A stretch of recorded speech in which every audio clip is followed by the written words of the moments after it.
Hi, I'm Pete. And I'm Sam, and we're the co-founders of happystride. happystride is a cool running and fitness brand specialising in bright and functional running clothing. And this is the Running Makes Me Happy podcast, the podcast that inspires happy running. On today's episode, we are joined by Paul Rowlinson, who has an impressive work and running CV, including running the 153-mile Spartathlon in Greece and the UTMB. We hear his lessons learned and what it's like to be a member of the board of directors on the London Landmarks Half Marathon created by Tommy's. Hi, Paul. Welcome to the Running Makes Me Happy podcast. Great, Sam, how are you? Yeah, good. Really excited to have you on. I was looking, I first met you in 2010 when we did the Jurassic Coastal Challenge on a train down there with our mutual friend James Elson. Yeah, exactly. I remember it well. 3 days of mud and rain, and I think James and I were going to bin it after the first day and come back to London, but we persevered and finished. But yeah, I remember spending 3 days out on the Southwest Coast Trail with you on that event. Yeah, 16 years ago. 16 years ago. I can remember bits of it like it was yesterday. It's crazy. Yeah. So how are you? You good? Yeah, good, thank you. Yeah.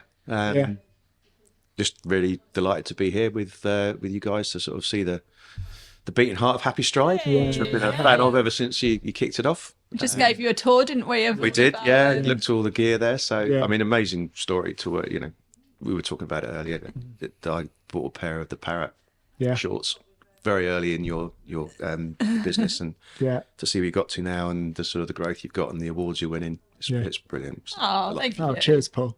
And where have you travelled from today? So I now live over in leafy Surrey, in a place called Ashton, which is a couple of miles from Epsom Downs, and very close to the North Downs, which are they're in my heart really. So that's where I spent a lot of my time running, right on the edge of Ashley Common. So very nice part of the world. Is that why you always help James in the North Downs races? 100%. Yeah. So I sort of have first dibs, I think, on the Box Hill to Reigate section, and I could probably do it blindfolded. I think I must have run along that section hundreds of times over the years because I grew up in Reigate. Right.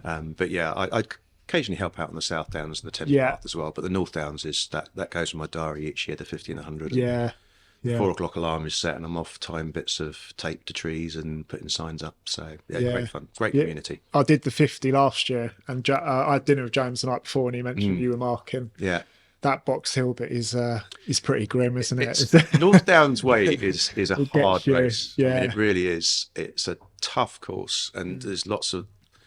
They're not massive. They're not even as big as the South Downs, but South Downs are more gentle rolling hills, whereas the North Downs is steps and it's hard and it brutalises your quads, and it's a tough course. Have you done the 100 or?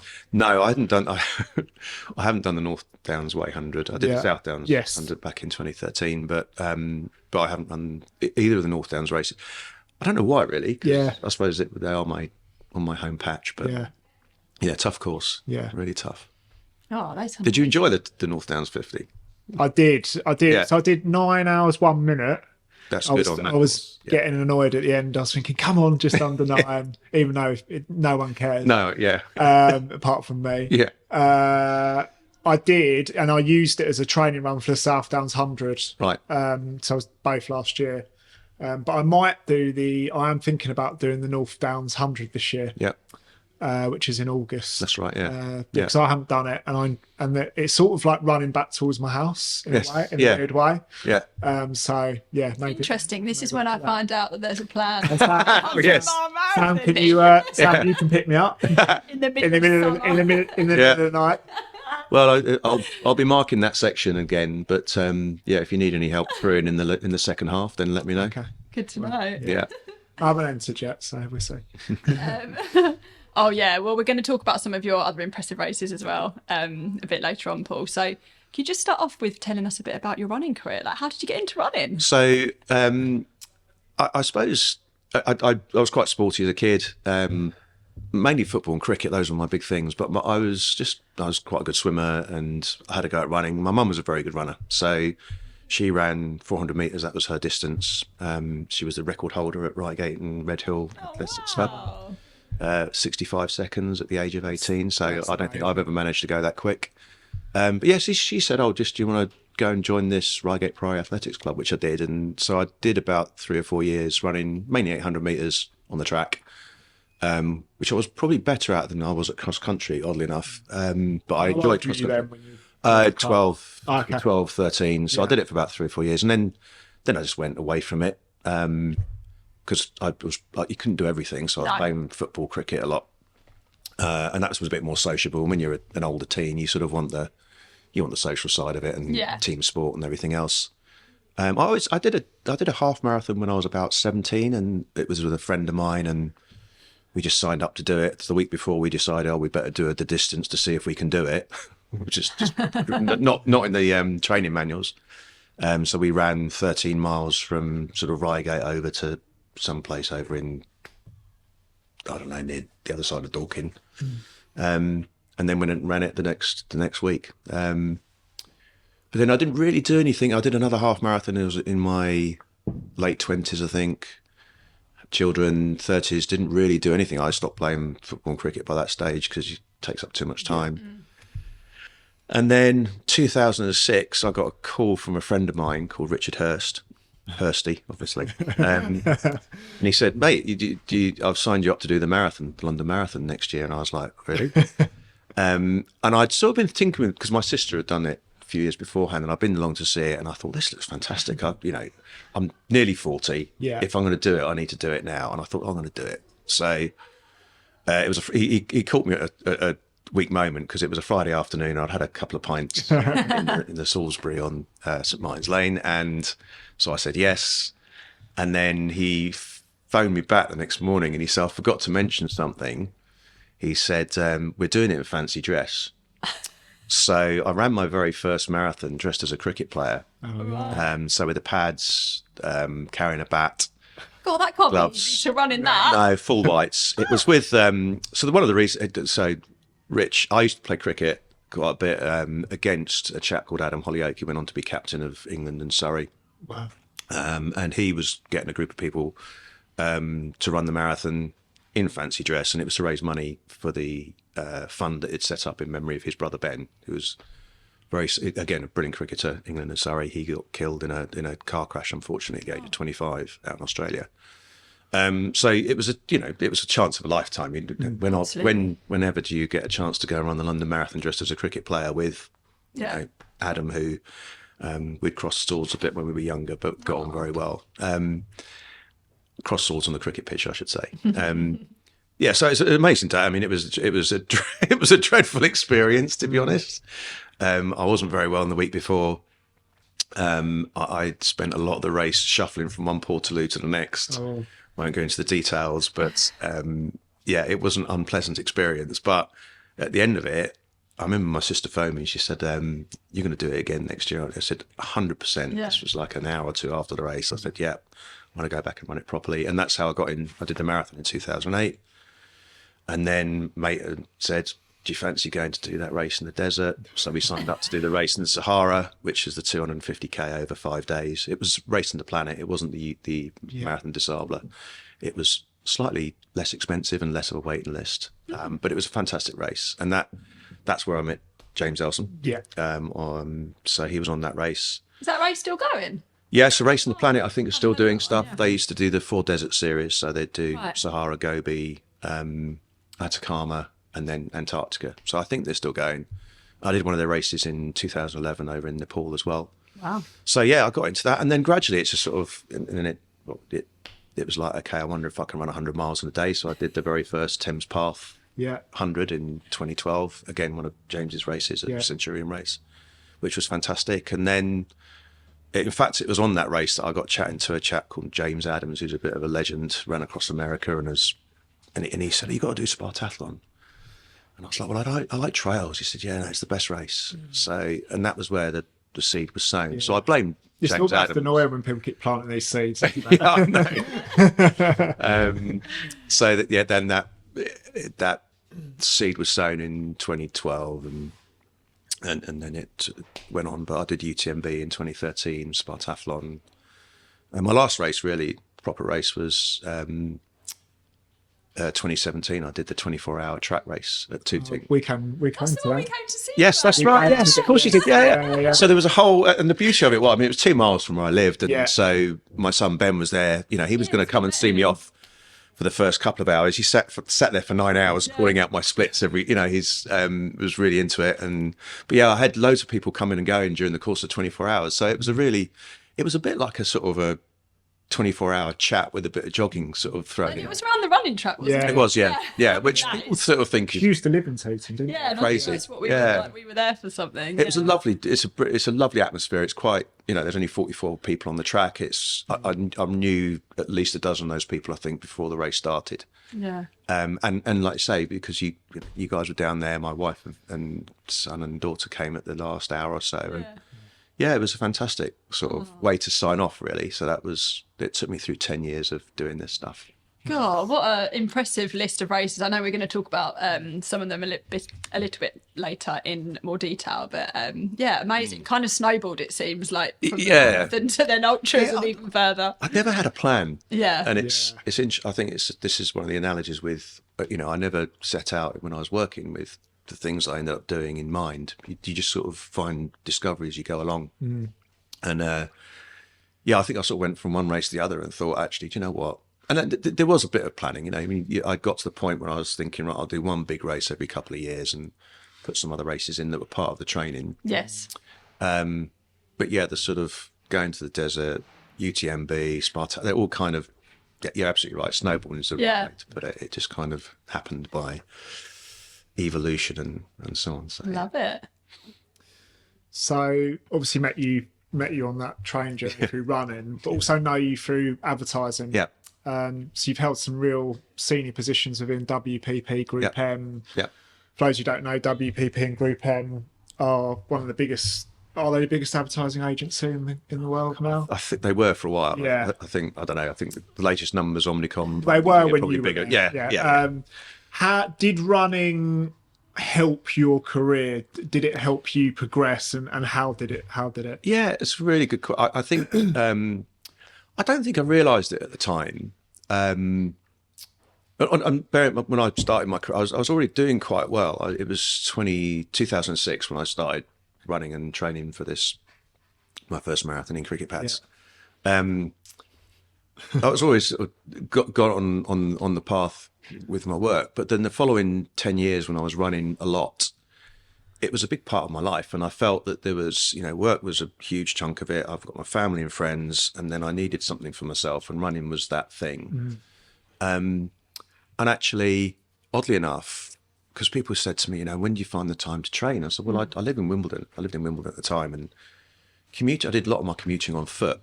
So I'd run in and out of work, not the whole distance all the time, but I'd run up to the station, get a train to Clapham Junction and run the last 5 or 6 miles into town and reverse it in. And before you know it, you've clocked up 40, 50 miles during the week. And then if you go out onto the downs, which is what I really loved, you know, you could do another 20. So suddenly you're 65, 70 miles in a week without really taking any time out of your week other than the leisure time at the weekend. So actually, and I was very fortunate to have that, you know, that opportunity. I was, you know, living where I did, you know, having a family that supported me and, you know, allowed me to go and do those things. My children were a bit older by that stage. So, but yeah, and actually, Pete, do you know what? I think it really did help because, you know, there are times when you get I never got too stressed, but I get frustrated and angry about stuff. And then you'd finish and you go, right, go and put my running gear on, put my backpack on. And then the great thing about running to and from is you're going from I like point to point. So like the Centurion races, you know, they go from one point to another, generally speaking, apart from Wendover Woods, which is a circular. But those sort of the idea of going from one place to another is always appealing. And when you're doing that every single day, there's a purpose to it. And, you know, I was running home. So it didn't feel like, you know, it wasn't taking any time out of my day, but it was also the time of the day when I could sort of compartmentalize things and think things through. And in the mornings, it was great because it kind of wake you up a bit. You get to work and think, well, I'll just run 10K on the way into work. It's great. You know, I'm not hammering out 10K. It was just gentle running. It was quite pleasant, quite often down by the river, and it gives you time to think. And then you'd have a full day of working, 12, 13, 14 hours in the office, and then you turn around and go and do it all over again, and you just went decompress. So I think it also, well, running's hard as well. When you're doing races, they don't always go to plan. Things go wrong. You make mistakes, but there's also a lot of positives that come out of things, and when things go well and it all goes to plan. And it's exactly the same in work, isn't it? You realise that not everything's going to go the way you want it to. But I don't know if I didn't sort of consciously think at the time, I need to do this to keep my career on track, or it was a great way of relieving stress, but I don't think I knew that well at the time. I think in hindsight, if I hadn't had it, I don't know, you don't know how you might have responded differently. I certainly think it helped ground me and just gave me a bit of an outlet. I think one thing for me, like through working in advertising, obviously now working on happystride, that running really helps with, say you finish like 100-mile race, you sort of feel like you're Superman, and like you feel like, if I can do that, and then a challenge comes up through work or what you in life, and you feel like you can deal with anything, and I feel like that is like something that's definitely helped me in my career, and now working on happystride. And I think I think running definitely helps that, because as you say, I think when you're in running, you get into the groove, you put your trainers on, you go out, etc. But running is hard, but you don't realise when you're running that it's hard, because you just run. But I definitely, and I do think it's like it makes you more driven. I personally think running. I think there is something in that, definitely. And when I was working full time and there was a lot going on, and it could be quite. I sort of stopped short. I didn't feel stress so much. I quite enjoyed all the the fast pace. Yeah, exactly. All of that kind of stuff. But I think the running does make you more determined. And like you say, there's times when I've been out in the middle of around the Grand Union Canal race in 2015, and there was one I wasn't feeling great at about 90 miles, and it was like 1 o'clock in the morning, and you just gone through Milton Keynes at midnight. It's not particularly nice down by the canal. Beautiful race. I absolutely loved that race. It's just completely British, esoteric. Everyone turns up at Birmingham in the Gas Street. I think it's Gas Street Canal. First thing in the morning on a Friday, I think it is, and everyone's like, back's playing up a bit. Custard creams and cups of tea before you start, and it's the most sort of simple finish as well. There's like a little banner, and it's a fantastic race. I enjoyed that race far more than I thought I was going to, actually. Beautiful, but there was definitely around the 100-mile mark, and that was about the first time I'd gone beyond, because 145 miles, I was flipping heck, I'm feeling sick. I think I had one satsuma and a few slugs of water in about 6 hours, and I just thought, I've just got to grind this out. And then sun comes up, and suddenly you're feeling good again. And it's a bit like work sometimes, when you're sort of racing down the barrel of just like a to-do list that doesn't seem, you're going, oh, crikey. And then actually, do you know what, sun comes out and things ease off a bit. So definitely it definitely helped me. I don't think I realised quite how much it did at the time, but I do in hindsight.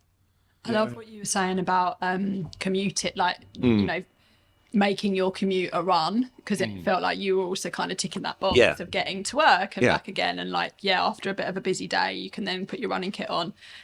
When you were training for a lot of those races, did you kind of ever think, I can't be bothered to do that now? And, after a busy day with so much else going on, or was it actually such a pleasure? Yeah, no, it was the latter. I got to this bizarre stage as well. And working in media, it used to be that Friday lunches were a big thing. And this is what I was thinking. The social side as well. Well, it's not always easy to run after a Friday lunch. No. Well, I quite often. So I got to the stage, especially later on in the career, where the Friday lunches kind of dried up a little bit more, and I needed to, I needed to work. I couldn't spend Friday off at a nice restaurant having beers and whatnot. Shame. But I treated myself to, Fridays would be the day when actually I would run the full distance back.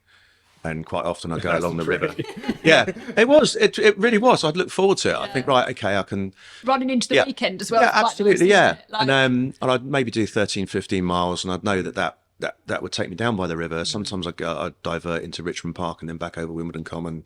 I always went back across the Common because I loved running it. Even in the winter, head torch on, it's fine. There's no one else around, which is quite fun. It feels like a mini adventure. And it's just a nice way to bookend the working week. And then obviously it's part of that training. And I think that there were definitely times I would have struggled to do as much training if I just had to go out. If I'd been working at home on my own or something and had to go and think, oh, okay, I've got to go and run for 2 hours a day. Whereas I could do an hour into work and an hour back, and it didn't take anything out of my day, and it was a purposeful activity because I was going from one place to another. So I was very fortunate like that, actually. It's sort of again, it really did. And I think that's when I think about when people are starting to run, is think about what works best for you. And I've suggested that to other people, try and build it into your commute, or find ways to do it that doesn't feel like, oh, I've got to go out and run in a circle and come back again. But you like to talk about maybe not as much running as such, but like if you're on a call at work, it's like walk and talk, because then you're getting out, you're walking, you're moving. You don't need to be looking at your screen or on camera or whatever. It's like you're kind of doing two things at the same time and like benefiting from both. And sometimes it is in that busy day. It's like, how can you be like efficient? And big fan of walking meetings. They're great. Love it, there's a neuroscience behind it as well, because you're focusing on walking it frees up your subconscious and the energy, oxygen in your brain. And... absolutely. We love that. Do you think that, because I spent 20 years in media, and I think I worked on the sales side, which I know you worked on the agency side, and I ran a lot. And I know it's different now in media because I've got a lot of friends in it, but back when I was doing it, there was a lot of pressure on drinking. As you just said, especially on the sales side. Going to the pub, being with the agency, being with the clients, etc. And sometimes if I was training for a marathon, you get a bit of like, not abuse, but peer pressure, like, come for a beer, and you'd be like, well, no, I've got to do this or whatever, and you'd have to. And I think it is different now with people are drinking less and working from home and that. Did any of that ever happen with what you're doing? Did they ever go, come on, Rowley, like, get down the pub, like, stop being boring, going, running it off. There was a bit of that. There's occasionally, but at the end of the day, it was different because I think you're right. The sales side, it's part of the process. As an agency side, there were quite a few people even then who didn't really do lunches and do so much. You can be a bit more picky and choosy, and without sounding sort of too. By that point, I was the boss. So this is the other thing. If you're running a team, so like, guys, you go for your life. Go out and I want you to go out and enjoy yourselves, because I did all and that. You've been there, done that as well, when I first started, when I did my first marathon, I think I started training. I was like 14 stone. I was, and I liked a beer and stuff. And and that was one of the reasons where I thought, actually, this is a good thing to get into. And then it snowballed, and I went. I think my racing weight at one point was about 11 stone 4 or something. So I lost quite a bit of weight by doing it, and I didn't drink nearly as much. And I think that was a real benefit. But I did. It's a very, as you say, it's a very social business. I think the sales side, particularly, you're expected to go out. Whereas in the agency side, I had the fortunate position of being able to go, do you know what? Don't care if you're going to take the mickey out of me, because. And I think when you get into that senior position, you sort of can do what you want. Versus when you're, an account manager or whatever, you're expected to be down the pub. But so you've got an amazing. You've run some amazing races, Spartathlon, UTMB. Can you talk a bit about your I suppose your running CV, like your hardest race, your best race? It's really interesting. I mean, they're all. I look back on them. There's something. I loved the Oneer, which was the Jurassic Coast, but I did that in 2011, which is the three sections that we did in 3 days. You did that the next year. So we did it in 2010. That's right. Yeah. 2011 as part of the run up to going to Nepal and doing the Nepal race, which is a similar format to the MDS and the Four Deserts stage race in Nepal, which was great. Although I contracted giardia when I was out there and was unwell when I got back, and it blew my chances in the last day. The one I absolutely loved, and one of the reasons why it was such a good race was the briefing was I've forgotten his name now. Ben Mason, I think his name was. He ran VO2. He said that there's three basic things to remember. We're running east to west, so if you keep the steer on your left hand side at all times, that would help. Probably going in the right direction. You've got a glow stick. When it goes dark, can you crack it and put it on your backpack? That means if you fall off the cliff and land face down, we can find you in the dark. Ha ha ha ha. He was an ex-Royal Marine officer, and obviously it's not just to help people see. And he said, and the other thing to mention is that 50% of you stood here now won't reach the finish line. So at that point, there's 45 of us all looking at each other, going, or 55 of us. And then the race was actually, I came 9th, and I was running with my mate Luke, who you know. And a smashing young lady called Claire Shelley, who was a brilliant runner. Oh yeah. And we just had a ball actually. It was great, and it just went far better than I expected. And you get to the end, and there's another guy there who was another ex-Royal Marine Commando, and there was no flashiness. It was just a car park in this little place just outside Lyme Regis. Shook your hand, said, "Good job, well done. Get in the minibus. We're going back to HQ." That was that. No razzmatazz.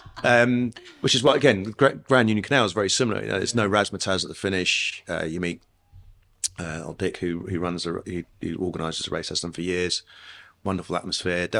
So I sort of suppose I kind of plunged from sort of doing a marathon, and I did my first ultra on the South Downs, which was a 30-mile race, which I got completely wrong. That was in 2008. So my thinking at that point was, I can't really go any faster, but I can go further, which was incorrect, actually. I got my marathon down to 3:06, which I did in 2013. I ran that, I think, 2 or 3 weeks before I did the South Downs 100, which was probably, I think in overall terms, I think that the race that went the most to plan, apart from getting lost on the top of the Downs, I would have gone sub 19 hours, I think, but I lost about 15 minutes faffing about at the top of the hill trying to figure out which path I went down, and then I took the wrong turn in Eastbourne and went off course. That must be so easy to do when Pete tells me about these races. You have to self-navigate, and I'm like, well, how? It's pretty well marked, but for whatever reason, you're 18 and a half hours into it. Easily. And unfortunately, I'd run the South Downs 50 earlier in the year, and I sort of thought I knew the way. I wasn't really paying attention. Anyway, I got it wrong. But that was a race where, I just went into it thinking I'm just going to enjoy this. It was all part of the run up to the UTMB. But yeah, I suppose you said, Sam, it snowballed. So yeah, I mean, the Thames Path 100 was my first 100. That was great fun. I ran a few years before that in the Thames Trot. I think it was 2009. I did that one, yeah. Yeah, it was. Was that the 2009 one when it was snowing? I think so. Yeah, it was. I mean, it was like -7 or something, and Sky Sports were there covering it because every other sports event in the south of England was cancelled, so they were going to go and do some racing. But yeah, it's just I sought out things that were a bit of adventure as well. So the Sahara and Nepal were adventures. Did some races up in the lakes. The Atlantic Coast Challenge, which is similar to Jurassic Coast. It was quite often with mate Luke and Mark Webster as well. We did a few things together. There are lots of funny stories attached to all of that because it's interesting when you're running with people and you have your darker moments. Luke and I did a training run, funny enough, I think it was before we did the Wanna, and then go into Nepal. And we thought, right, we need to run through the night. So we got a train down to Farnham at the end of the North Downs Way, and just thought, well, we're going to run across to Webbo's place in Sevenoaks, which is about 50 odd miles. And we were sat there with our sort of light green stuff and head torches, and couple on the train said, "What are you doing?" I said, "Well, we're going down to Farnham, then we're running along the North Downs Way to Sevenoaks overnight." And they're like, "You mad?" I'm like, yeah, a little bit. And then we ran out of water and ended up coming down near a little place called Betchworth, coming down, trying to find somewhere to get a drink, and realising that I thought the garage was 24 hours. It wasn't. Luke was cussing me at this point. And so we tried getting water out of, the air and water bit.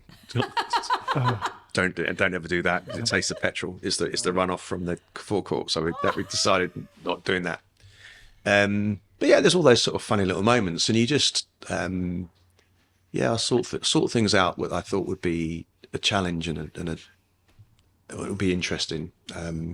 So I think a lot of it comes down. The reason why it snowballed was curiosity, just to see, I wonder if I can go, a bit faster or a bit further. Mainly to go a bit further, but also to do races that put you in different situations. So the desert was one of them. That was quite early.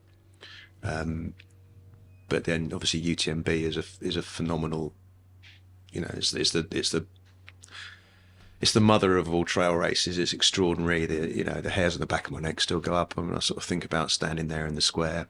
But there are some brilliant other races as well. Some funny stories. Again, Luke, Mark and myself went over to do the Trail des Aiguilles Rouges, which is a local race, 50k, 4,500 meters of derivation, they call it in France. So it's just basically 3 gigantic climbs up and down. And we got there, and I went to register on the Saturday afternoon. The race starts at 3:00 on Sunday morning. And the fella said to me, "You have your certificate?" And I said, "What certificate?" And he said, "Your medical certificate." And I said, "I didn't realise I needed one." He said, "It's on the website. The website's all in French."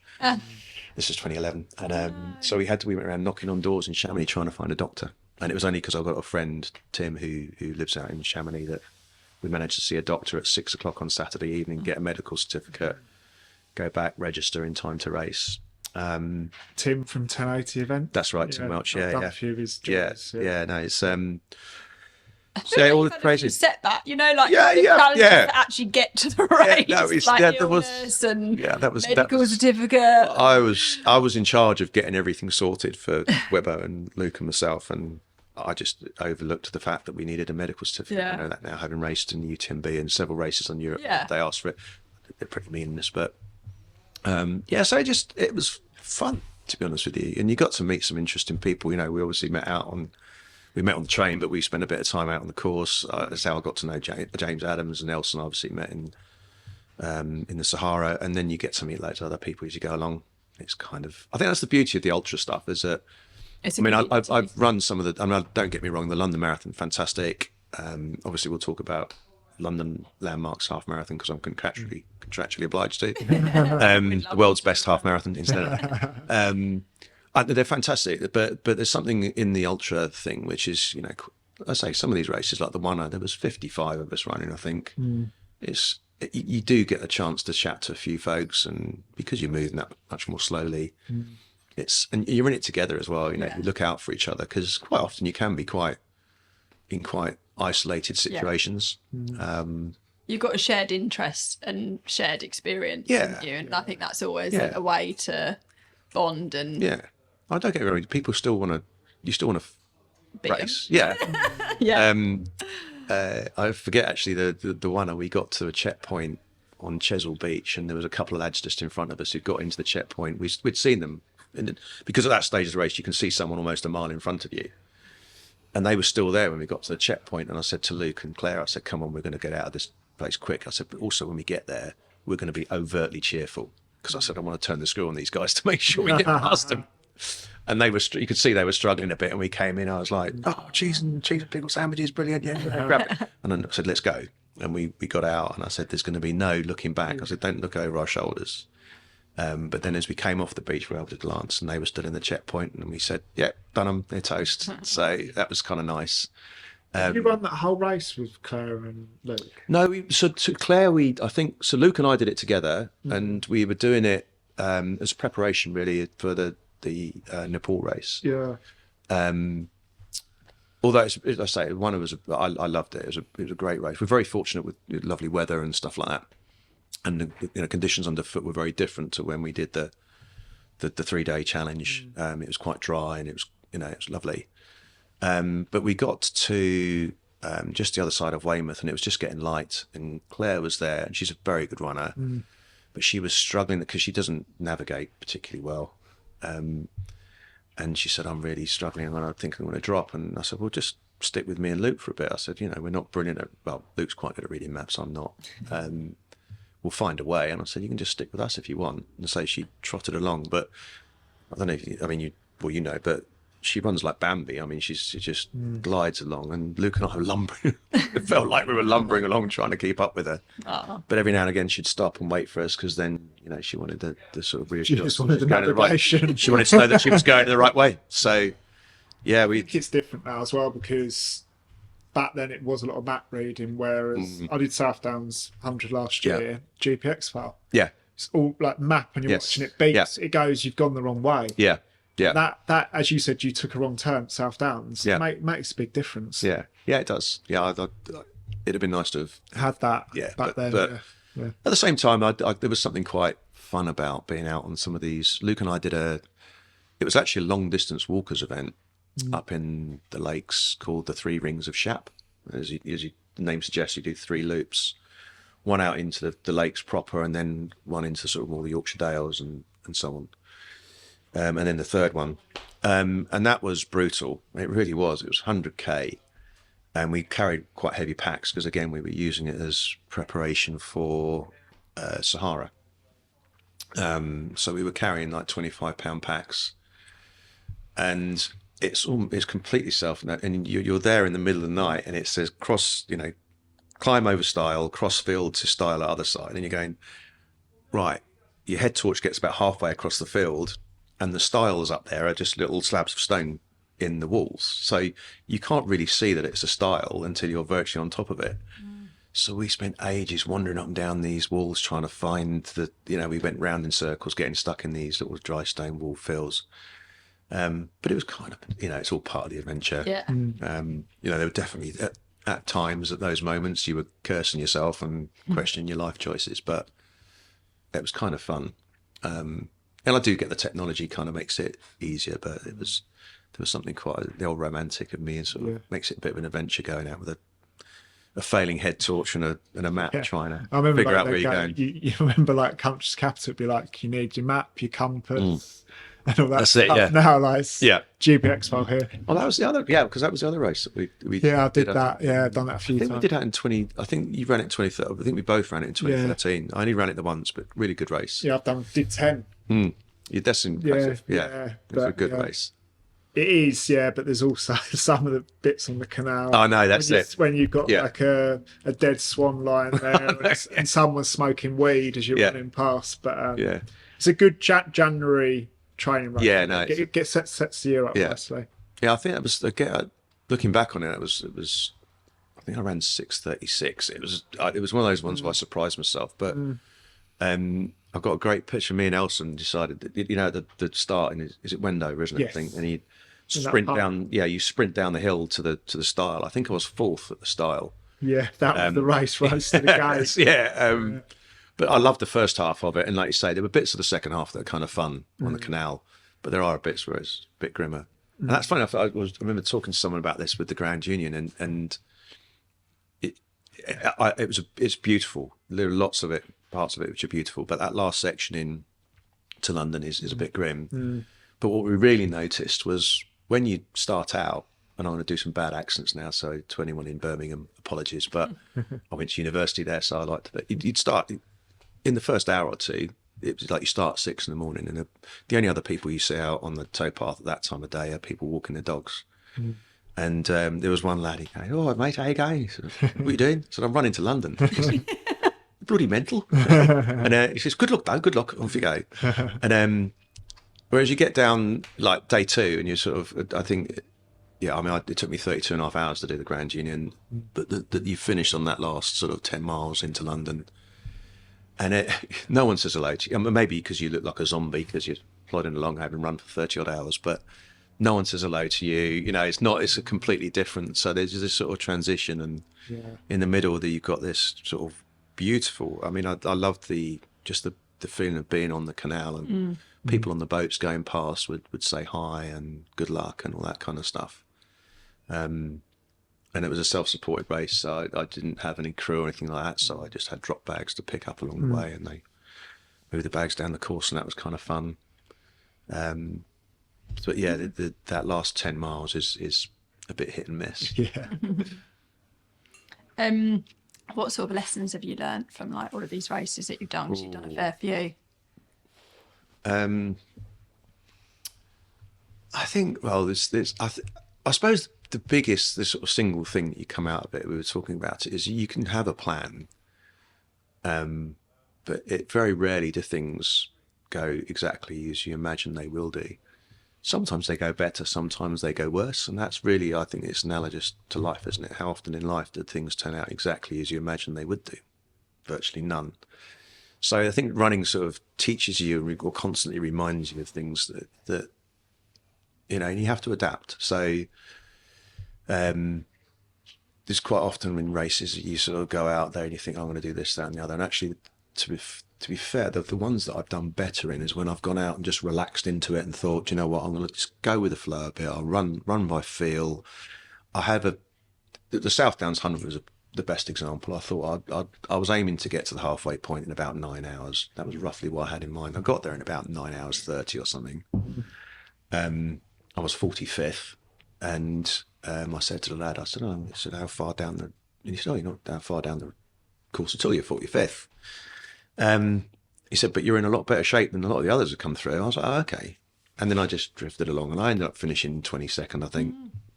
And no one went past me in the second half. And it was only because I just thought, I'm going to enjoy this race. It's part of my prep for UTMB. I didn't set myself any particular goals. I loosely thought I'd like to get under 20 hours, but which I did comfortably in the end. But I think it's a similar thing. I think if you set out, I think in life as well, if you set out too many, you're making a rod for your own back, really, because quite often you're not going to hit the marks that you want to hit. I'm sure there are coaches that, if you're running a fast marathon or you're running, or even trying to run a really fast park run and stuff, there are certain things you need to do to hit marks and stuff like that. That's different, and I suppose that's why the longer races appeal to me, is that you can go into them. You still have to do the graphs. Yeah, that's what people don't. Realise. Let's say you're running in and out of work. Although that it was hard work, but it wasn't, because I enjoyed it, and it was a good way of using that time constructively and getting the miles in. But after my I played a lot of football when I was a kid, and when I first started doing marathons, the physio said to me, he said, you should really think about doing something else, because your knees are shot. And that was in 2007. And I saw him fairly consistently over the next 10 years, and I became a bit of a case study for him, because he said, you've got really crappy knees, to be honest with you. I've not got a lot of cartilage in my right knee. So those long runs on a Saturday, I absolutely loved them.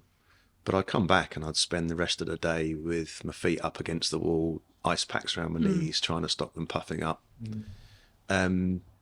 So you got to, I think that's, you learn that you've got to put there's a bit of hard work that needs to go in to get to the things that you really enjoy. Yeah.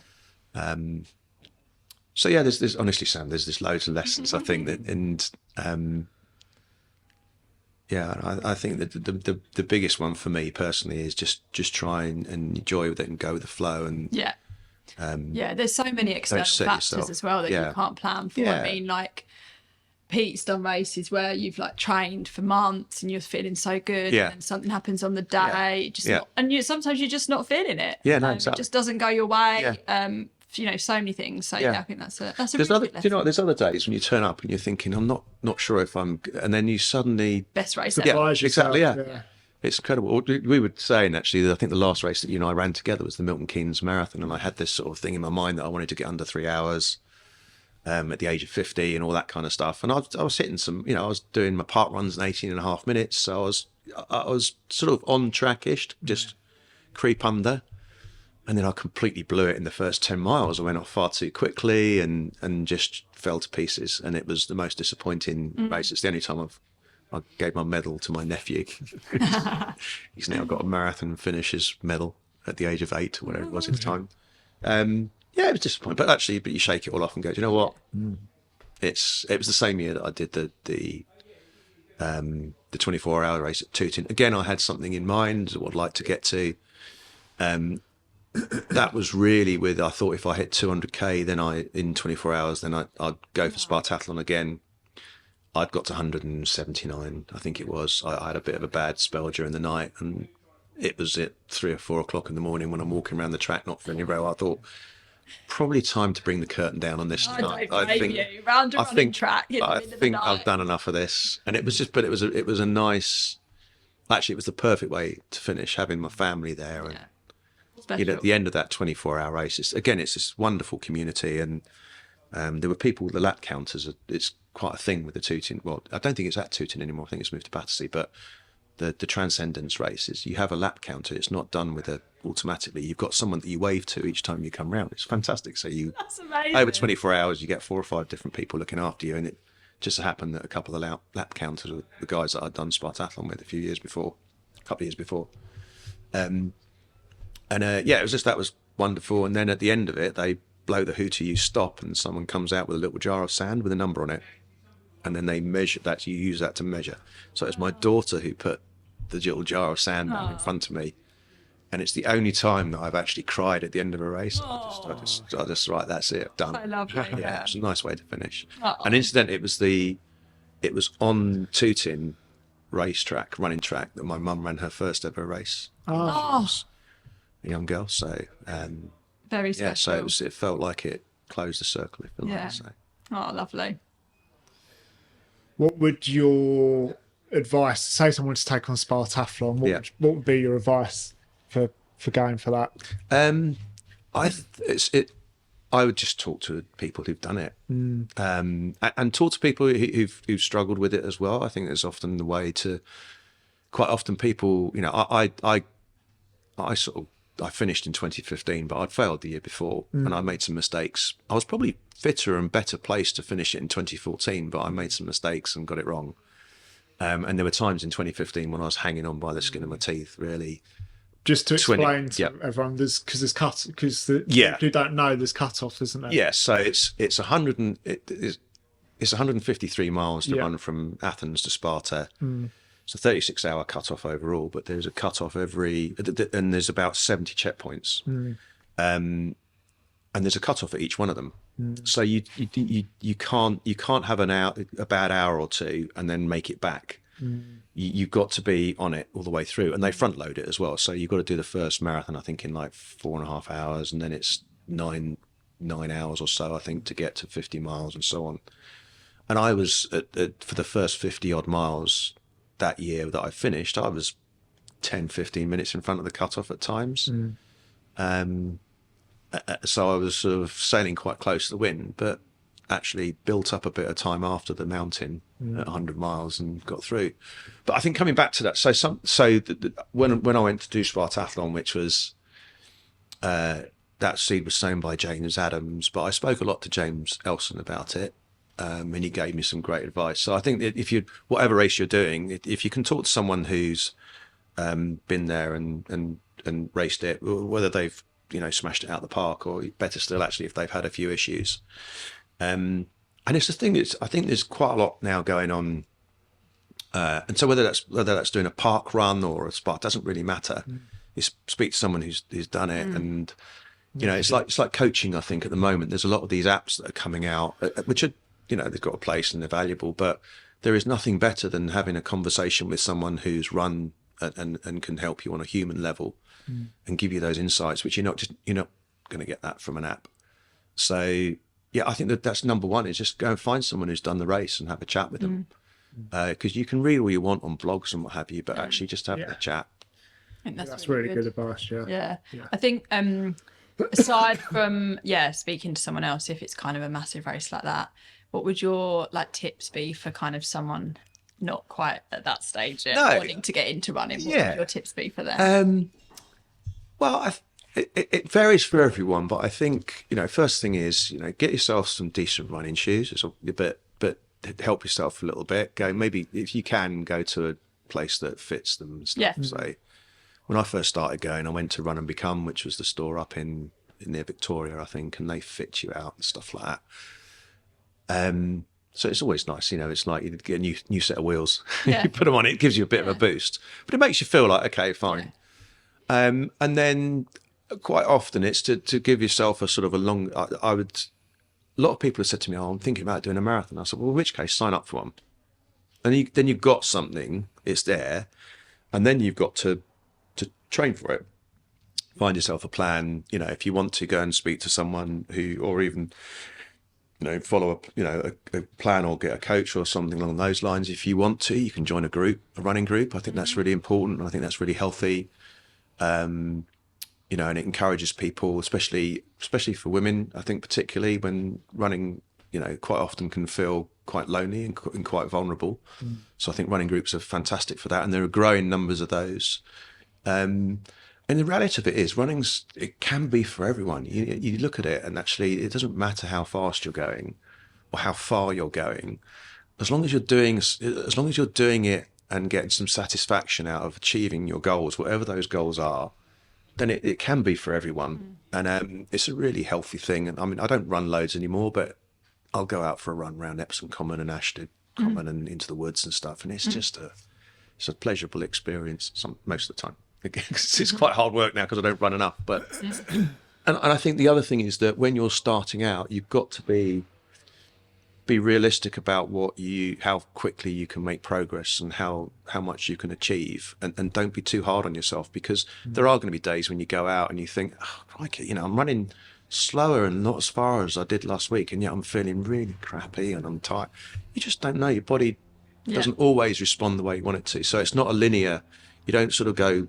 It's not sort of remorseless, sort of not relentless progress. It's quite often you can have little setbacks, and so just again, if you can make it a little bit social, if that's what you want, get yourself some half decent kit, bit of a plan, but don't be too hard on yourself. And ultimately, the reason for doing it ultimately is you want to try and enjoy it. Yeah. 100%. So if this is why Happy Stride's such a wonderful thing. It brings a bit of joy, and you can't help but smile when you see someone go past in a pair of Happy Stride shorts, especially if you're wearing Happy Strides as well. It's like, hey, hi, buddy. But yeah, try and make it as enjoy. Don't make it a painful. Yeah. I mean, actually, don't get me wrong. There are times, especially as you get further on, you actually do want to go out and don't talk about beast yourself, but really go and just suffer a bit. Yeah. And there is a bit of masochism in that. But I think if you're starting out and you just want to go and run your first park run or whatever it may be, just give yourself a little bit of kindness and a little bit of relief, I suppose. Just don't be too hard on yourself. Yeah. And like I say, try and make it fun in as many different ways as possible. That's running with other people. If you like, I never listen to music. I've never listened to music when I've run. Really? I find it distracting. What about podcast? No, I don't listen to anything. No, I like to just to be in that moment. I listened to something actually the other day that said we just don't just be. And we've always got something, phone, listening, something. Yeah. Just be and just have that moment. It used to drive me nuts when I was running in and out of work. Quite often you'd see people with earpods. That's quite dangerous if you're running on the pavements in London. I think you need to know. You hear things, and when you come into a crossing and stuff, you can hear from car noises. But the moment that it struck me most was on the Trail des Aiguilles Rouges, which is, the photographs absolutely stunning. It's a beautiful national park, just the other side from the Grand Massif and Mont Blanc. And I was came off this incredible sort of scree slope, and then down this incredible valley, and the paths winding along. And there are beautiful birds in the Alps called tucas. They're alpine. I'm a bit of a bird watcher. They're alpine chough. They're beautiful, like little crows, and they make this wonderful noise. And I was running down this, and it was it was the most beautiful stretch, because you loved it. It was nice and gentle, but it was definitely downhill all the way. It wasn't too technical. There weren't lots of rocks in the way, so you could just kind of. I was running down, and I was listening. The wind was in the grass, and there was a sound of a waterfall, and the tucas, and there's the Alps there. And there was a guy in front of me with his poles, and he's got earphones on. I'm going, you're missing all this other great stuff. You're there listening to, I don't know, maybe he's linked to Linkin Park or something, feeling really dark and gloomy, but he definitely didn't look like he's enjoying himself. Yeah. And I was just like, mate, just take your earphones out and when you put it like that, he's missing out, isn't he? Yeah, definitely. I think so. I think more people listen to music than don't. Yeah, I do. Everyone's different, and some people use it to motivate. I think there was some science about the problem with it sometimes is that you subconsciously you start to adjust your breathing to fit in with the beat of the music. So I just liked I liked having that sort of time to think and just absorb. And even my Saturday runs in the North Downs, and people say, "What do you think about?" And I said, well, mostly, quite a lot of the time on the North Downs, I'm thinking about where I'm putting my foot. Yeah. Because you can, several times, I think about running. I think about what my posture's doing and stuff. Yeah. And then there's other times where, when you get into that sort of it's like meditation. Yeah. And sometimes you can be, I've just been running for 45 minutes and I can't remember a single thing that I've been thinking about. Yeah, I've done that before. But you've been thinking about something. Yeah. It's... But also, as you mentioned with your career, it's also a stress release. I'm stressed or something's happening or whatever. Go for a half an hour run, come back, have a shower. I feel better now. Yeah, absolutely. That's the other. This is absolutely true. Is you never regret a run afterwards. 100. Yeah. You always getting out the door is quite. I mean, that's always the most difficult thing. I find it a lot more difficult now than I used to because, like I say, it was all part of my commute. And I know that I'll enjoy it. And you never come back and think, I wish I hadn't done that. We love that, don't we? We often say on Happy Stride, actually, like, you never regret a run. No, you never do. And there's, like, really getting out the door, like, it's so easy. If you've got your kit, you just, you can just go. It's not like you've got to go to a gym, pay for a gym. No, exactly. Stuff. It's like you can just do it wherever you live. Yeah, absolutely. And it doesn't matter whether you're running around on the streets nearby or whether you've got things nearby, where you've got a bit of countryside nearby. You can kind of do it anywhere. Most places there's something, isn't there? Whether it's even, I think, because we obviously on this podcast we've spoken to a lot of local South End Essex guests so far, and we often talk about the seafront, South End seafront, all that sort of thing. It's so lovely to hear from you. Kind of in another area, you've got like the London parks you've mentioned. Oh yeah, like, wonderful. Even in London, a massive city, like there's still lovely parks to run around. And, like when we've been up in London on a weekend or something, and people are running and they just like, it's just so nice. Like through Regent's Park, exactly, Park, all that sort of thing. Yeah, we're very fortunate. I mean, so nice. I think London is one of the best running cities in the world now, apparently, and it is still. I mean, obviously you've got the like say the Royal Parks, and you've got the Thames Path, but quite often, again, I used to try and find different routes and just go and run through bits of London that I didn't otherwise know. And actually, funny enough, when we went into lockdown and stuff, and there's I went out every weekend and decided I was going to do like a half marathon, and I'd go and try and pick different routes, and it was all actually tied in with the London landmarks. We were doing like a local landmarks challenge and stuff. But also, even on my sort of like normal little sort of 4 or 5 mile runs on most days, I discovered loads of things quite near me where I lived in Wimbledon at the time that I just never noticed. No, because I'd always gone to Wimbledon Common and around Richmond Park, which are beautiful and lovely places to run, or I've been running in and out of work or on the Thames Bath. And then I decided to go explore some of these other places and other streets, and there are other parks near us that were quite interesting. So yeah, it's there on your doorstep, literally. And for most people, you like I say, get your shoes on, get out the door, and then you can go and find something interesting to have a little trot around in. Nice. It's kind of fun. Yeah. So talking about London, you're the board director of the London Landmarks Half Marathon. Yep. They were actually we went to the Running Industry Awards. That's and they won the award for the race. That's a massive event, which is amazing.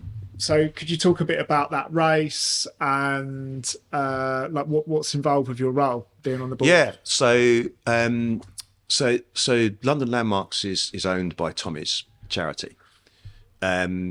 So when I was working in one of my Mindshare, which was one of the roles I had back in, I think it was about 2012, 2013. Tommy's was the charity that we did a lot of work for pro bono, and I went to see the CEO there and said, look, there's more that we can do rather than just, because we had people doing a few events for them and raising money. So I got into working with Tommy's back then. We did a lot of work. We overhauled their content strategy. We did loads of stuff. And then I think it was the first London Landmarks was 2018, but a couple of years before that, Leah, who's the race director of London Landmarks, came to me and said, look, we've got this idea that we're going to do this event, like a half marathon in London. And it was all top secret at the time because we were getting sign off. So I helped them through all of that process as part of Tommy's. to get the sort of the marketing stuff done, and then also get, there's so much in terms of TfL, Met Police, everything has to get sign off, and all the stakeholders, and we've had amazing support from both the Westminster Council and the City of London. So anyway, we got to the first event. We had a load of money put aside to advertise it, because we said, we don't know if we're going to get ups. And then the first day that the website went up, it crashed within 2 hours because so many people were trying to get onto it. And I think we had about 12,500 runners the first year, but we sold out pretty much instantaneously. Charities, quite a lot of charities have places, so they buy places off of London Landmarks. There's some ballot places, and then there's a big chunk of people running specifically for Tommy's. So everything that London Landmarks makes as a business goes back into Tommy's, everything that's profit. So that's kind of how it came about. And then I finished working full time back in 2021. I had remained close with Tommy's and London Landmarks all the way through that time, and they asked me if I wanted to be a trustee of Tommy's. That was in 2022. So I took up a trustee's role at Tommy's. I think it's almost 2 years ago now, and that was also trustee for the charity, and also on the board of the London Landmarks as an advisor. And it's just been, as I said, it's the world's best half marathon. It's just, it's one of the most incredible stories when I think about it, and that Leah and the team have worked so hard and done so much with it. But it's just a fantastic event. It's a very inclusive event. It's She Races accredited now as well, so they've gone out of their way to make sure that they're doing all the right things. I think as a runner, I've run it 2 or 3 times now. My son and daughter have both run it. Everyone I know who runs it enjoys it. There's a fantastic atmosphere. I love the London Marathon, and having done that in years gone by, but I'll be honest with you, I went a couple of years ago to try and watch a friend, and the spectator experience is really hard. It's just so busy. It's so big. London Landmarks isn't. You can see your runner in 4 or 5 different places. It's got a real family feel to it. And it's just a wonderful thing to be involved with. And I think this year the race is about a month's time. It's 20,000 odd runners. Amazing. We're looking to grow a bit more in years after that, if we can, with support. Participants. Yeah, hopefully. Yeah. There's obviously the councils have said, there's a limit to what you can go to, but let's do it a step at a time. And each year we just surpass it in terms of the number of people signing up. It's just a joy. A lot of my mates want to. It's hard to get in now. It's really hard to get in. It's unfortunately the ballots. There's a lot of people going for the ballot, but they're charity places. So and Tommy's obviously take the biggest chunk because it's Tommy's owned, but I think we have something like 400 or so charity partners now who take places. Some of them take 1 or 2 places, when others take several. But the demand for those exceeds what's available as well. So it's an extraordinary thing, and it's given so many tens and hundreds of thousands of people now probably just a wonderful experience of running in central London. And it is, the cheering stations are all fantastic, and it's got this incredible theme to it. But it's also raised a colossal amount of money for Tommy's, but for lots and lots of charities have made an awful lot of. That's amazing. I must admit, I knew Tommy's were heavily associated, but I did not realise that they set it up. And I think, I've used Tommy's; they're amazing. And what an amazing idea to actually set up a race like that. There's not many charities that are going to have done that, are there? Surely? No. I know a lot of charities are part of races, and absolutely, you say, for a place, but to actually have set it up is incredible. And now makes me really want to do that race. Yes, well, and now you just told me it's really hard to get into. Well, we'll get you. Definitely, we'll have a chat about that off the record. It's September, isn't it? No, it's April. No. So it's April. It's April. I was thinking of doing it this year. But it's the same day as Brighton. That's right. Yeah. Brighton Marathon. Yeah. It's the 12th. Well, we can take that offline, but we can sort. 1 year, I'd love to do it. And also, we can definitely have a chat about that. I mean, Tommy's is an amazing charity, and you're right. It was a phenomenal idea, and I look back on it, and Lee and I were sort of thinking about all the things.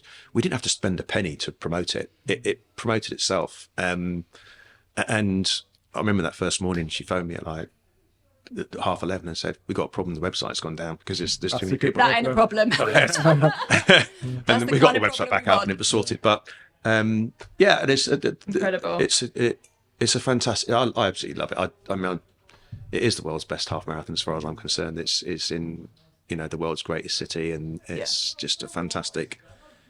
Everything around it, like I say, the atmosphere of it, the fact that it is, it's run by a charity, but it includes many other charities. Which is so lovely, isn't it? Yeah, we get tagged in a lot of photos on that day.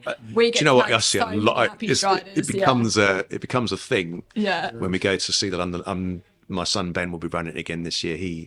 He's a good runner. He did well last year. He 1:16, wasn't it? 1:14. 1:14. Yeah. Oh.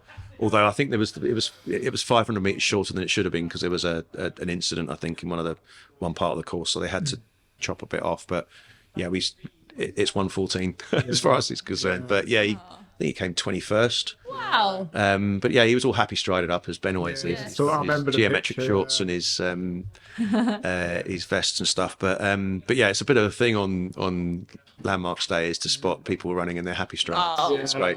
That's cool. But it's sort of the ethos of Happy Stride and the ethos of London Landmarks are completely in step. Yeah. And it's all about fun and inclusivity and it's brilliant. It's wonderful. Big smile to people's faces. Yeah. It must be really nice seeing Ben running as well. Like I know you mentioned earlier that your mum kind of inspired you to get running, and then obviously your son is running as well. Like that and my be daughter lovely. as well. And your daughter, amazing. Yeah. She has Ben will run every day. Katie's she's very capable, but she doesn't train as much. Yeah. But she's done the London Landmarks a couple of times now, and she's doing some other bits and pieces and some races out in Mallorca where she's living at the moment. And but yeah, they both they both enjoy it. So yeah, Paul, as you know, the podcast is called Running Makes Me Happy. Yeah. So all about mental health, how running helps happiness. Yeah. How does running and fitness help you with your mental health? Does it?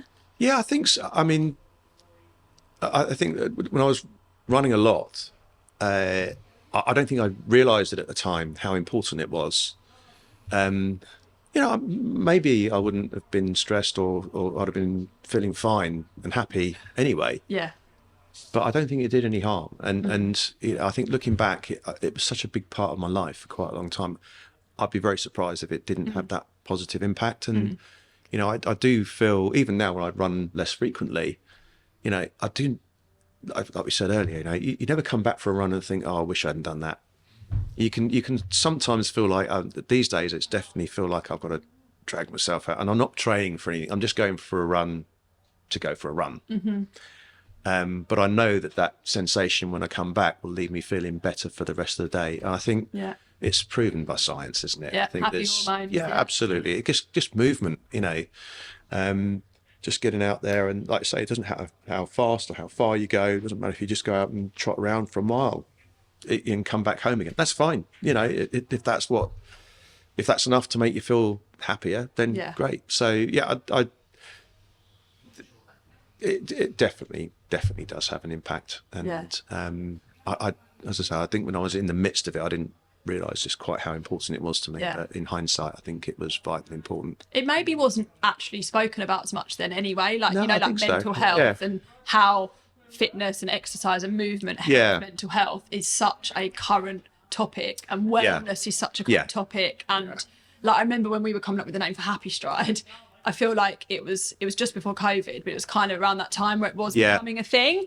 And that's where we landed on the name, because it genuinely does make us happy. Yes. And it's good for like anxiety and like kind of all those everyday life pressures. And because it wasn't really spoken about as much. No, exactly. And I think COVID was a massive turning point for that, wasn't it? Because I think, the discourse around mental health and challenges that people became more aware of the challenge. They'd always been there, but I think COVID sort of magnified it and brought some of those issues out into the open a bit more, and they were talked about. And as a result, I remember during the lockdown, so there was one point I think I just decided I'm going to go for a run every day because I just needed to get out the house. And I thought, right, I'm going to set myself a minimum 5K a day and just see how many days I can go, like as a streak with that. And I think I did 140 days, I think. And it became such a ritual thing.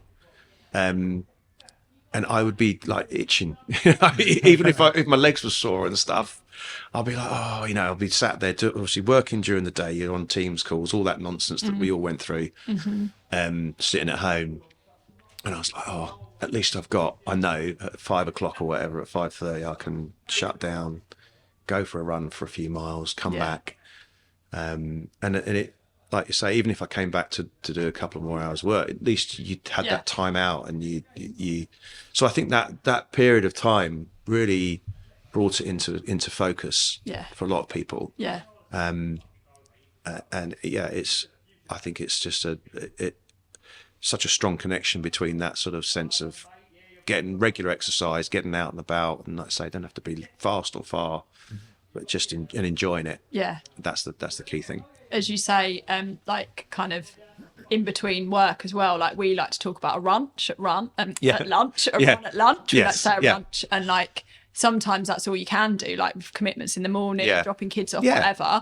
It's like actually getting out, especially when you're working at home. It's just so good to get away from that screen, and it's so easy, especially when you're at home, to not get away from that screen. Exactly, and it's just a nice way of getting out. So I suppose bringing it back to Happy Stride. Yeah. What's your favourite Happy Stride design? This is the toughest question a lot, I don't know, mentioned earlier on, but I bought a pair of your, I think the bananas or parrots. So I've got I've got the green parrots. Yeah. I think it was one of your first customers. So those are still used. Right. Out on runs, and they've been on runs down on beaches in Perth in Western Australia, through streets of New York, all over the place, through Warsaw and all sorts of places. So I love those. There's so many great designs. We were saying earlier, I love the ones with the saltires, the Scottish flags on. I think that's quite nice. Ben, my son's got a fairly decent selection of your gear, he's got some great sort of the geometric designs and so on. So it's really difficult to pick one. But I will go with the ones that I got originally. The parrots are still right up there. Yeah. We're so we've still got the bananas going, haven't we? We haven't got the original. We made a new parrot, but we have got new parrots coming, haven't we? We've got like parrot milk too. Yeah, we feature parrots in some of the others. We've got the new parrots, Jungle Jives. Oh, I thought we were designing a new parrot. Have I got that wrong? No, maybe not. Maybe it's on our list of like for next time in our briefing. Yeah. You're very involved in the design process. Quite worrying.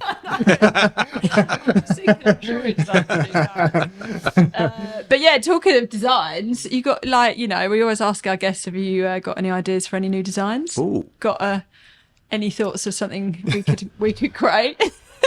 We always ask our community, so we thought, why not ask you as well? I think it's difficult because you've got a lot. We have covered a lot of ground, and we get inspiration. There's always room for more. Yeah, I don't know. Really tough one. You want something that's sort of instantly recognisable, don't you? I guess. It'd be lovely if you could do like a London skyline shorts. Yeah, I was thinking about a London one actually. Yeah. Yeah. It's hard because you've got a lot of great designs and stuff out there now. It is actually quite hard now because we've covered so much ground when we come to kind of the process of briefing. Yeah. We're already thinking about Christmas because obviously we have to, like Christmas is a massive time for us, and we really spend a lot of time on the Christmas short. Yeah. So trying to think of something like bigger and better than last year is difficult. And it's the same with all of the designs that we've got, isn't it? Like we'll, we might take inspo from something that's done particularly well and think, Yes. okay, so Yeah. for example, some of them are just patterns, they're not Yes. like a thing. Yeah. So you're like, oh, okay, could we create that pattern in a different colour? Is there like a different, you know, mix Yeah. of whatever? Is there one that's done particularly well with women that we could create a men's version? Like there's so many different things that we can't do. Absolutely. It is my favourite part of the whole process because like I am creative and I love like the briefing and everything. Yeah. But yeah, we just take pictures of stuff wherever we are. Like, oh, that could be an intro for like a design. Yeah. Obviously the leopard print as well. Quite a few leopards. Yeah. Yeah. That's easy to just change the colour scheme and that. And leopard print never goes out of fashion. Like it's just been going the whole time, hasn't it? Yeah. No, you got there's some great ones. I'd say the saltire one. I like the watermelon one as well. It's lovely, colourful. Yeah. Yeah. It's just there's loads. Yeah. Something for everyone, as we say, isn't there? Yeah. Absolutely. And just play, you know, I know you've done some. we do loads of black, Yeah. navy blue, grey, Yeah. red, forest green. Yeah. Because we want, you know, anyone who lands on our website, you don't have to just like patterns. We understand lots of people like black. Yeah. But they love the features, don't they? So It's the features, Yeah. When people buy the black pair, you think these are decent shorts. Like, Yeah. You can go to Sports Direct and buy That's a right, pair for 15 quid or whatever. But obviously you've done a lot of the big races, Spartathlon, UTMB, the Sahara stuff. Is there any dream race that you wanted to do that you didn't do, or? Yeah, it's a tough one. I mean, I suppose the pinnacle is the Barkley Marathons, but I've been nowhere near to. I don't think I'd have even made around the first lap of that. There was.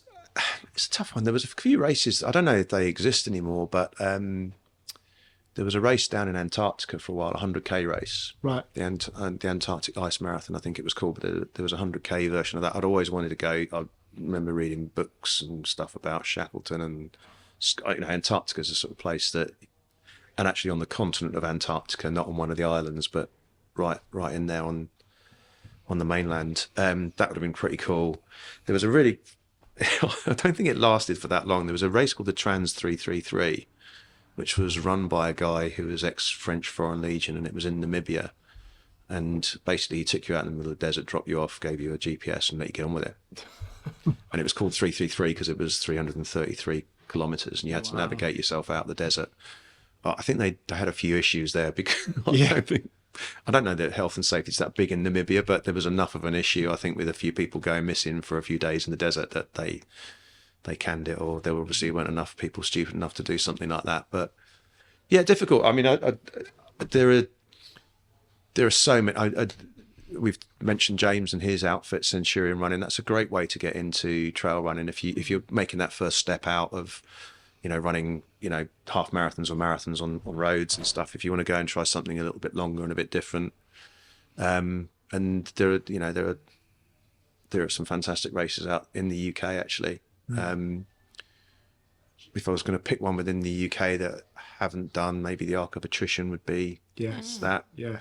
There's also the West Highland Way, which would be pretty cool. None of which I'm going to do because I'm beyond that stage now, but those would be pretty cool races. I think the Arc of Attrition looks like a real brute. Yeah, this year it looked really brutal. What's the distance on that one then? It's 100 miles, isn't it? Right. But it's around. January. It's January. Oh, actually, the obvious one, actually thinking about it, if I could have done it, it's a Spine. Yeah. And that's just extraordinary when you look at it. 268 miles.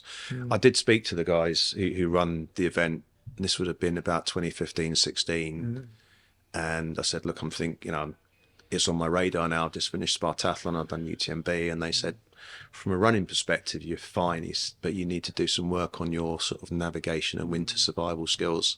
Oh, wow. And I thought, it's mental. Actually, survival. Because it's brutal. Yeah.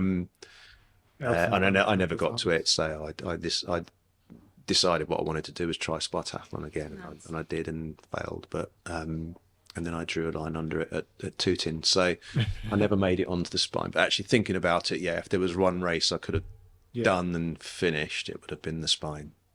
Oh, amazing. Well, thank you so much for chatting to us today. Yeah, it's been amazing. It's great to see you. Really appreciate it. No, thank you for having me. Impressive work CV and impressive running CV, and it's just been so interesting to hear like how you've combined the two. Well, it's been lovely to see you guys on your journey as well with Happy Stride. It's incredible to see where you got to. And, it's a real privilege to be here. So thank you. Thanks for the support, and thanks for that early days purchase of the pouch. Of course. Yeah. Still getting used. Don't worry about that. Brilliant. Thanks so much. Fantastic. Cheers, mate. Thanks, guys.